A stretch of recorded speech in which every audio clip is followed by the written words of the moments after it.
গোপাল, এত সকালে বাজারে? হ্যাঁ, ঘুমটা তাহলে ভাঙলো। আসলে একটা স্বপ্ন দেখছিলাম বুঝলে, গিন্নি চিৎকারে গেল ঘুমটা চটকে। ঘুম ভেঙে কি দেখলে? দেখলাম রাজকুমারী যেই নদীতে নেমেছে স্নান করতে, অমনি তার আঙুলের হীরের আংটিটা পিছলে জলে পড়ে গেল। সেটা একটা বোয়াল মাছ মুখে করে নিয়ে জলে ডুব মারল। স্বপ্নটা তুমি কখন দেখেছো বলো তো? এই ধরো ভোরের বেলায়। একেই বলে কাকতালীয় ব্যাপার। ঠিক ওই সময়ই তো এই বোয়াল মাছটা আমার জালে ধরা দিয়েছে। নিয়ে দেখতে পারো, বলা তো যায় না, এটাই হয়তো সেই বোয়াল মাছটা হবে। যে যে তোমার স্বপ্নে পাওয়া রাজকুমারীর আংটিটা নিয়ে পালিয়েছে। হিরে যদি পাও তবে দেখিয়ে যেও কিন্তু, নইলে বড় দুঃখ পাবো। সে মাছ দেখেই বুঝেছি। হ্যাঁ, গিন্নি তোমার কাছে আসলো বলে।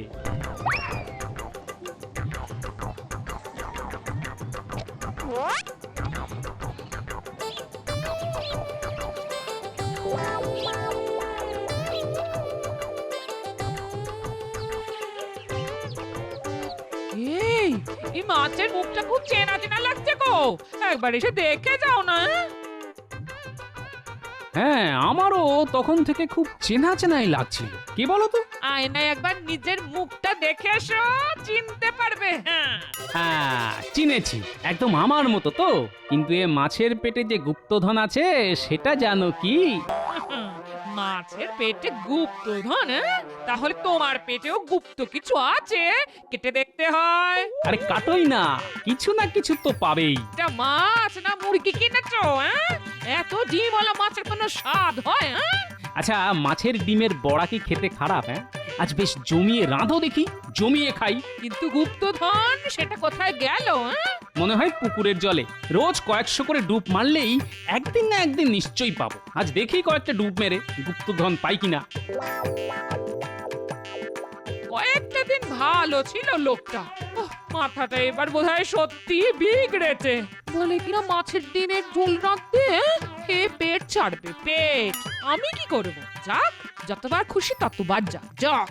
তার উপর নাকি পুকুরে কয়েকশো বার ডুব মারবে, তারপর ভাল্লুকের জ্বর নিয়ে তো কাঁথা মুড়ি দিয়ে শুয়ে থাকবেন। সেবা করতে গিয়ে মরবো আমি? না বাবা না, আমি এত কিছু করতে পারবো না। এলে রেখে যেদিকে দু চোখ যায় সেই দিকে চলে যাব। হ্যাঁ,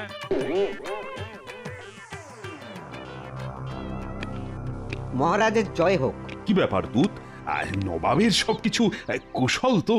হ্যাঁ মহারাজ, তিনি কুশলেই আছেন। আপনার কাছে একটা সাহায্য তিনি চেয়েছেন। আমাদের নবাবিতে অনেক প্রাচীন ধ্বংসাবশেষ আছে, সেই রকমই একটা পুরাতন প্রাসাদ মেরামতি করতে গিয়েই এই নকশা তিনি পান। তার খুব আশা যে আপনার এই গোপাল ভাঁড়ই এই নকশার পাঠ উদ্ধার করতে পারবে। এমন ভাষায় লেখা যে কেউ পড়ে উঠতে পারেনি, তাই তিনি গোপালের সাহায্য চেয়েছেন। অবশ্যই যদি আপনি তা অনুমোদন করেন। এই নিন সেই গোপনীয় নকশা। এই নাও গোপাল নকশা।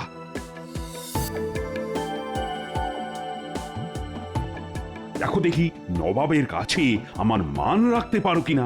আগে আপনি যখন আদেশ করেছেন তখন চেষ্টা করে দেখতে পারি।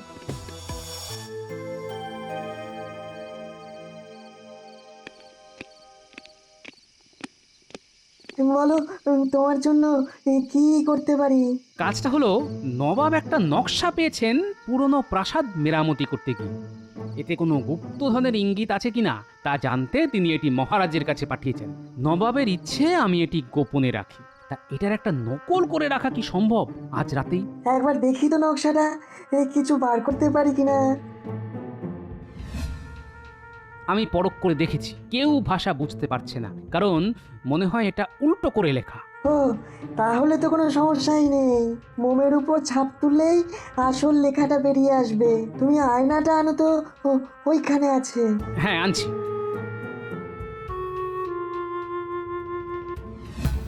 দেখো দেখো গোপাল, সামনে কোনো ভাষা দেখতে পাচ্ছ?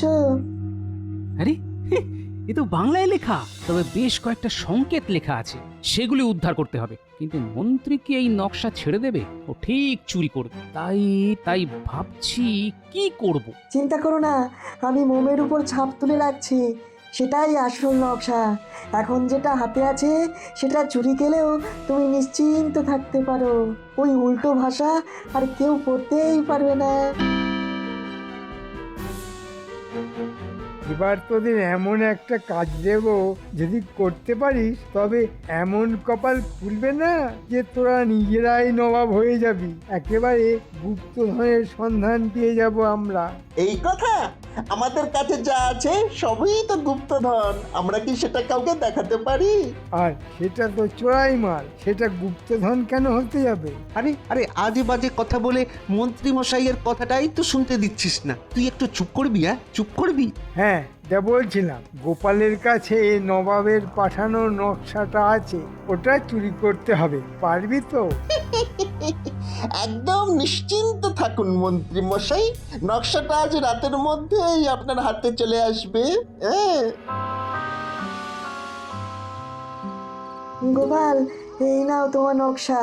এটা আর এখন কোনো কাজে লাগবে না, আসলটা আছে মোমের ছাপের উপর। তাহলে নবাবের পাঠানো নকশার আর কোনো কাজ নেই, তাই তো? তাহলে ওইটা নিয়ে যাও। কখন কোনটা কাজে লাগে তা তো আগে থেকে বোঝা যায় না। যাও যাও। এবার আর কি, পায়ের উপর পা তুলে আরাম করব। ঘটা, তুই এবার একটা বিয়ে করে ফেল, আর তো চুরি জচ্চুরি করে খেতে হবে না। বিয়ে করে সংসার কর, দেখবি কি মজা। বাজে কথা ছেড়ে যে কাজে এসেছি সেটার দিকে মন দে। হ্যাঁ, এমন ভাবে গোপালের ঘরে ঢুকতে হবে গোপাল যেন টেরই না পায়। ধুস, টের না পেলে চুরি করে কোনো মজাই নেই, বুঝলি?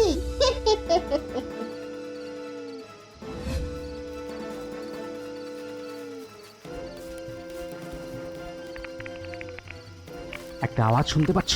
মনে হচ্ছে চোর এসে গেছে। ও এই হাই হাই হাই, এখন আমার কি হবে গো? কি আর হবে?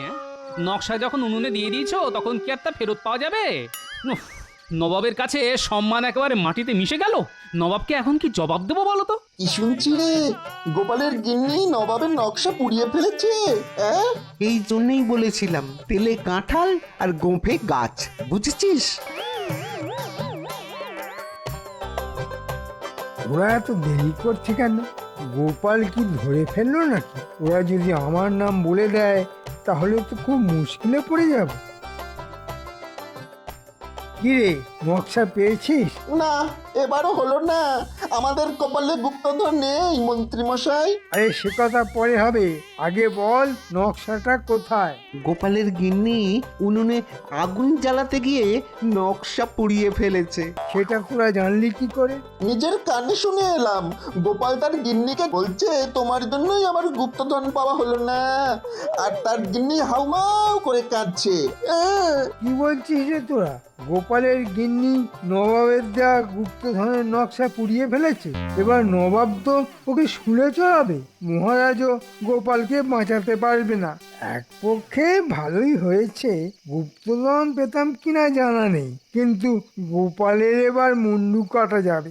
বাঁচলাম বাবা।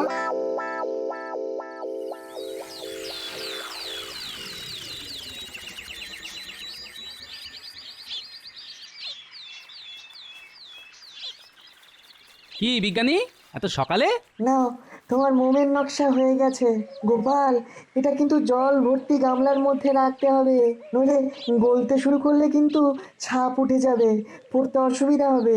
হ্যাঁ, কাল রাতে চোর এসেছিল, ভাগ্যিস আপনার কাছে রেখে এসেছিলাম।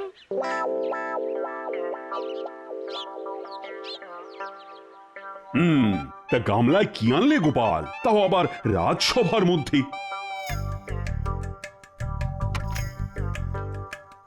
একটা মাছ মহারাজ, আপনাকে দেব বলে নিয়ে এসেছি। ইয়া বড় একটা বোয়াল মাছ, যার মধ্যে রাজকুমারী হীরের আংটি থাকলেও থাকতে পারে। তা বলে একেবারে রাজসভায় আনার কি দরকার ছিল?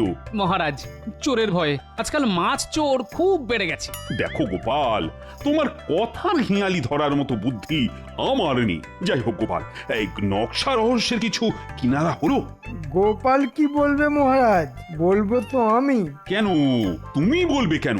গোপালকে এই কাজের দায়িত্ব দেওয়া হয়েছিল, তা তোমার এখানে বলার কি আছে? গোপালের কিছু বলার মুখ আছে মহারাজ? আপনার অবগতির জন্য জানাই, গোপাল গিন্নি ওই নকশা উনুন জ্বালাতে গিয়ে পুড়িয়ে ফেলেছে। তা যদি সত্যি গোপাল নকশা পুড়িয়ে ফেলে, তার ছাই তোমার কাছে এলো কি করে? না মানে আমাকে বিপদে ফেলার জন্য গোপাল সেই ছাই আমার উনুনে রেখে এসেছিল। বাবা গোপাল, তোমার বুদ্ধি তো কম নয়। তা আসল ব্যাপারটা কি বলো তো? মহারাজ, নকশায় কি লেখা আছে তা আমি পড়ে ফেলেছি, তাই নবাবের নকশাটা আমি সত্যিই পুড়িয়ে ফেলেছি। যদি অন্য কারোর হাতে পড়ে তাহলে গুপ্তধন হাতছাড়া হয়ে যেতে পারে, তাই। তাহলে কি দেখে তুমি রহস্যের সমাধান করবে? মহারাজ, বিজ্ঞানীর সাহায্যে আমি নকশার একটা ছাপ মোমের উপর তুলে নিয়েছি। সেটা অত্যন্ত গোপনীয় স্থানে রাখা আছে। এই ব্যাপারে বিস্তারিত আলোচনা করার জন্য আপনার একটু সময় আমি চেয়ে নিচ্ছি মহারাজ, অবশ্যই গোপনীয়ভাবে।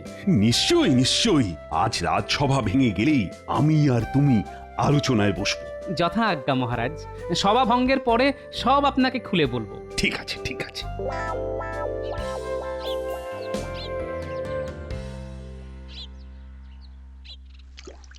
মহারাজ, এই নকশাটা আসলে একটা হেঁয়ালি, উল্টো করে লেখা খাঁটি বাংলায়। কিন্তু উল্টো বাংলা পড়া কারোর পক্ষেই সম্ভব হয়নি। আমি আর বিজ্ঞানী সেই রহস্য উদ্ধার করে মোমের উপর ছাপ নিয়েছি। এই মোমের ছাপ আপনার হাতে দিলাম, দেখুন তো পড়তে পারেন কিনা। বাবা বাবা, চমৎকার পড়তে পাচ্ছি। এই যে একেবারে ছড়া, এর মধ্যে কি গুপ্তধনের সংকেত লেখা আছে? সেটা তো মুর্শিদাবাদ না গেলে বুঝতে পারবো না মহারাজ। তাহলে যত তাড়াতাড়ি সম্ভব তুমি রওনা দাও। আমি এই মোম ছাপ পাহারা দেওয়ার জন্য 10 জন পাইক বড়কন্দাজ পাঠাচ্ছি তোমার সঙ্গে। ঠিক আছে মহারাজ, আমি তৈরি হয়ে নিচ্ছি। শোন, তোদের মুর্শিদাবাদ যেতে হবে, গিয়ে উজিরের সঙ্গে দেখা করে সব খুলে বলতে হবে। সব খুলে বলে দেব, কোনো চিন্তা করবেন না আপনি। গুপ্তধন আমরাই পাবো, আজ রাতেই আমরা বেরিয়ে পড়ছি।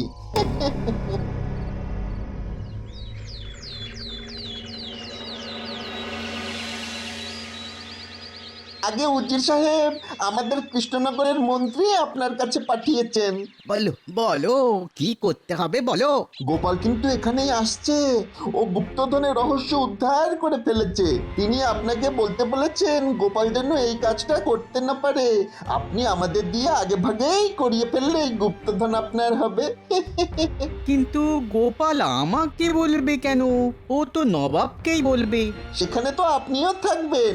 গোপাল যা করতে বলবে সেটা ভালো করে শুনে নিয়ে আগে ভাগেই আমাদের দিয়ে করিয়ে নেবেন। হ্যাঁ, বুদ্ধিটা মন্ত্রী ভালোই ভেবেছে। দেখি দেখি গোপাল কতটা বলে। আমি জানতাম গোপাল তুমি পারবে। গোপালের কোনো তুলনাই নেই। না না না, এত করে বলবেন না, এখনো কিন্তু গুপ্তধন উদ্ধার হয়নি। তাহলে বলে ফেলো গোপাল, তোমার বুদ্ধির ঝোলাটা এবার খোলো।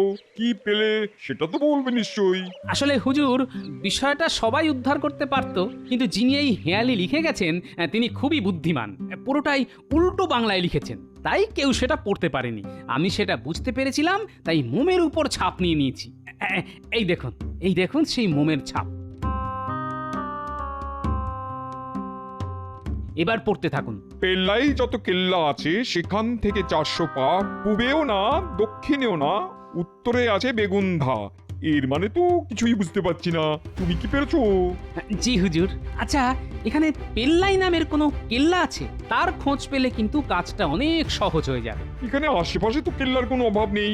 তবে তবে হ্যাঁ হ্যাঁ হ্যাঁ, এক সময় বেগুনধা বলে একটা গ্রামের জমিদার ছিলেন পেল্লাই খান, আর একটা কেল্লা আছে। ব্যাস, তবে তো হয়েই গেল, ওখানেই যেতে হবে। মনে হচ্ছে পেল্লাই যত কেল্লা শব্দের মধ্যেই সমাধান লুকিয়ে আছে। আজ রাতেই ওখানে যাওয়া ভালো। নবাব, রাতে ওই রাস্তা খুব বিপজ্জনক, তার চাইতে সকালেই বরঞ্চ যাওয়া ভালো। ঠিক কথাই বলেছে উজির, কাল সকালে যাওয়াই ভালো। হুজুর, এই মোম ছাপ খুব সাবধানে রাখা উচিত। নিশ্চয়ই তাই থাকবে। হ্যাঁ হ্যাঁ, মন্ত্রী ঠিকই বলেছে। গোপাল হেয়ালির সমাধান করে ফেলেছে। মুখস্থ করে রাখো তো, পেল্লাই যত কেল্লা আছে সেখান থেকে 400 পা, পূবেও না দক্ষিণে না, উত্তরে গেলে বেগুনধা। কিরে, শুনলি তো? মুখস্থ বলতো। ও মুখস্থ নিয়ে আপনি চিন্তা করবেন না, একবার যখন শুনেছি তখন জীবনে আর ভুলবো না। কিরে ঘটা, ঠিক বলেছি তো? হ্যাঁ হ্যাঁ, ঠিক বলেছিস। তবু উজির মশাই, আপনিও একটু মুখস্থ রাখবেন। সামান্য একটা ছড়া মুখস্থ রাখতে পারবো না? হ্যাঁ, আজ রাতেই কিন্তু আমাদের বেরোতে হবে। তোমরা তৈরি তো? হ্যাঁ হ্যাঁ, আমরা সব সময় তৈরি থাকি। এটাই পেল্লাই খানের কেল্লা। হ্যাঁ, এরপর কোন দিকে যাবো রে? দাঁড়ান, ছড়াটা মনে করি। পশ্চিমে নয়, উত্তরে নয়, দক্ষিণে যাও বেঁকে। কিরে ঘটা, ঠিক বললাম তো? না, মনে হয় একটু ওই ভুল বলেছিস। ছড়াটা হবে দক্ষিণে নয়, উত্তরে নয়, পূব দিকে যাও হেঁটে। তোরা কি রে, একটা ছড়া মুখস্থ রাখতে পারিস না? দাঁড়া দাঁড়া দাঁড়া দাঁড়া, আমাকে মনে করতে দে। হ্যাঁ হ্যাঁ, মনে পড়েছে। পূব দিকে যাও হেঁটে। এই বটা বটা, হেঁটের সঙ্গে কি মিল যায় রে? কেন ঘেঁটের? ঘেঁটের সঙ্গে খুব ভালো মিল যায় ঘেঁটের। তোকে আমি ছড়ার মিল দেখাতে বলেছি। আসল ছড়াটায় কি ছিল? কোন দিকে যাওয়ার কথা ছিল? দেখুন, সব কটা দিক কিন্তু ভেবে ফেলেছি, একবারও কিন্তু পশ্চিমে যাওয়ার কথা ভাবিনি। আমার মনে হয় পশ্চিমে গেলে ওই গুপ্তধনের সন্ধান পাওয়া যাবে। ঘরটা একেবারে ঠিক বলেছে, পশ্চিমে যাওয়ার কথা আমরা ভাবিনি। চল চল, সেদিকেই যাই, না হলে ফিরে আসবো। চলুন তাহলে, 400 পা হেঁটে গেলেই গুপ্তধন। ভাবতেই আমার এত আনন্দ হচ্ছে না, তা কি করে আপনাকে যে বোঝাই উজির মশাই। আরে আরে, কত দূর! এই অন্ধকারে আজ যে হাঁটতে পারছি না রে। এই তো উজির মশাই, আমরা 380 পা এসেছি, আর 20 পা এগোলেই গুপ্তধন।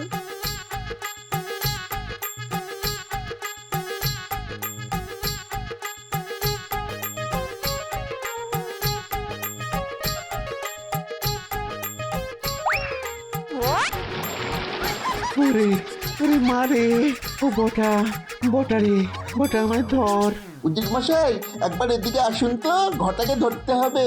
হ্যাঁ হ্যাঁ, চল চল চল চল, ঘটাকে ধরি, চল। আরে আমিও যে পড়ে গেলাম। চারিদিকে এত পাক। উজির মশাই আসুন না, আমাকে ধরুন। দুজনেই পড়ে গেল। আমি কি করি? ওদের আর বাঁচানোর দরকার নেই। চাচা আপন প্রাণ বাঁচা, আমি পালাই। এগি এগি, বাঁচাও বাঁচাও, মরে গেলাম মরে গেলাম।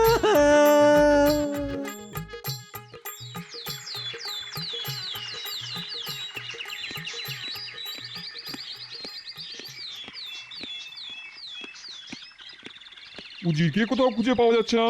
চলো গোপাল, আমরা রওনা হই।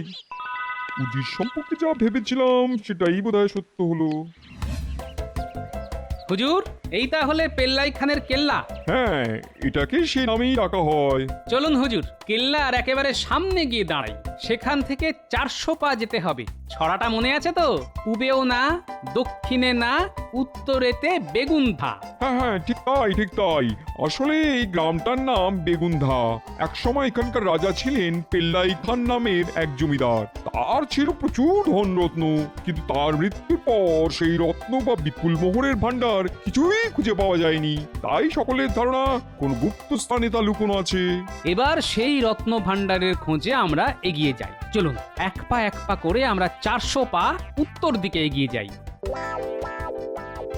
কিরে ঘটা, এখনো বেঁচে আছিস ভাই? আমার চারিদিকে পচা জলের পাক। উফ, কি দুর্গন্ধ রে বাবা রে। আর দুদণ্ড থাকলেই মনে হচ্ছে মরে যাব। আমারও সেই অবস্থা রে বটা। আমরা একটা কাদা মাটিতে পড়ে আছি। কারো সাহায্য ছাড়া আমাদের ওঠার কোনো উপায় নেই রে। বাঁচাও বাঁচাও বাঁচাও, কে কোথায় আছো? আমাদের বাঁচাও। গোপাল, আমরা ঠিক কপা হেঁটে এলাম? একদম 400 পা।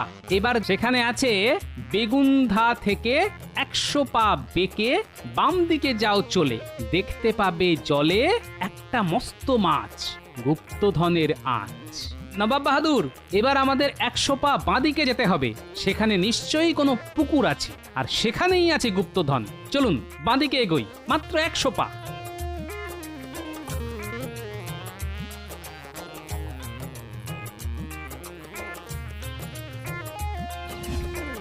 ওই দেখুন, জলের ঠিক মাঝখানে একটা পাথরের বিরাট বোয়াল মাছের মূর্তি বসানো আছে। মনে হচ্ছে ওই মাছের পেটের মধ্যেই রত্ন লুকানো আছে। আমি জলে নামবো। খুব সাবধানে। ঘটা, তোর জন্যই এমনটা হলো। তোর কথাতেই পশ্চিম দিকে হেঁটেই আমাদের এই দশা হলো। হুজুর, এই বোয়াল মাছের মূর্তিটা আসলে একটা পাথর, নিচটা মাটিতে গাঁথা, ওপরে মাছের মূর্তি বসানো হয়েছে। দেখুন, বোয়াল মাছের মুখে হাত ঢোকালাম, এই এলো রত্নের 2-1 টুকরো। তার মানে এখানে গুপ্তধন আছে। আপনি লোক লাগিয়ে এই বোয়াল মাছের মূর্তিটাকে পাড়ে নিয়ে যান হুজুর। তোমার জন্য চিন্তা হচ্ছে, তুমি আগে পারে এসো। এখান থেকে আর উদ্ধার পাওয়ার কোনো উপায় নেই না রে। আমাকে জিজ্ঞেস করে কি লাভ? হ্যাঁ, উজির মশাই কি বলছে সেটা আগে শুনি। বাঁচতে গেলে হাঁটতে হবে, কোনো না কোনো দিকে তো উঠবই। তাহলে এই বোয়াল মাছের মূর্তিটাকে আগে ভাঙা হোক, দেখা যাক মাছের পেটে কত রত্ন আছে। এই কে আছো? এই মূর্তিটাকে ভাঙো। এই অর্ধেক রত্ন তোমার গোপাল, তোমার যা ইচ্ছা তাই নিয়ে যাও। না হুজুর, আমি শুধু রাজাজ্ঞা পালন করেছি মাত্র। তবে তবে হুজুর, ওই হীরের আংটিটা আমি নেব। ওই আমি গিন্নির হাতে পরিয়ে দেব। নিশ্চয়ই নিশ্চয়ই। গিন্নি, তোমায় সেই স্বপ্নের কথা বলেছিলাম না? সারা দিন তো স্বপ্নের মধ্যেই থাকো, হ্যাঁ? তা কোন স্বপ্নটা বলো তো? ওই যে বোয়াল মাছের পেটে রাজকুমারীর হীরের আংটি। হ্যাঁ হ্যাঁ, ওইসব আজগুবি স্বপ্নের কথা রোজই শুনি, রোজই। এখন বাবা আমার স্বপ্ন শোনার সময় নেই। হ্যাঁ, দেখো দেখো স্বপ্ন কিভাবে সফল হয়। সেই রাজকুমারীর হীরের আংটি এখন আমার হাতে, দেখো। আরে আরে আরে আরে, সত্যি তো হীরের আংটি, হ্যাঁ? কোথায় পেলে? হ্যাঁ হ্যাঁ, বোয়াল মাছের পেট চিরে গো, তোমার জন্য গুপ্তধন নিয়ে এসেছি গিন্নি। ও মা, তোমার কি বুদ্ধি গো!